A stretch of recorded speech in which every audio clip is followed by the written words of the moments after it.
صاحب نے ایک سٹیٹمنٹ دیا ہے کہ الیکشن میں سیٹ ہارنے پر حوصلہ نہیں ہارنا چاہیے.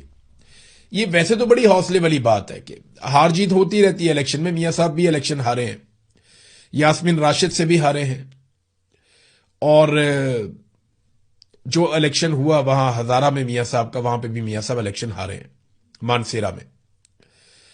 لیکن سوال یہ پیدا ہوتا ہے, یہ زیادہ بڑی بات نہیں ہے کہ الیکشن میں سیٹ ہارنے پر حوصلہ نہیں ہارنا چاہیے. اس سے زیادہ بڑی بات یہ ہے کہ اگر آپ ہار جائیں تو بڑے دل سے ہار کو تسلیم بھی کرنا چاہیے. میاں صاحب الیکشن ہار گئے تھے لیکن انہوں نے ہار تسلیم نہیں کی, انہوں نے دل بڑا نہیں کیا, بلکہ یاسمین راشد صاحبہ کو لگاتار جیل میں رکھا گیا ہے, جن کی سیٹ پہ میاں نواز شریف صاحب نے قبضہ کیا لاہور میں. اور یہ جو میاں صاحب نے قبضہ کیا اس کی وجہ سے میاں صاحب کافی مجبور بھی ہیں, کیونکہ یہ سیٹ بڑی کمزور ہے. جب بھی کبھی اسٹیبلشمنٹ چاہے گی میاں صاحب کو دیوار کے ساتھ لگا دے گی اور اتنا گندا کر دے گی کہ میاں صاحب بعد میں صفائیاں ہی دیتے رہیں گے.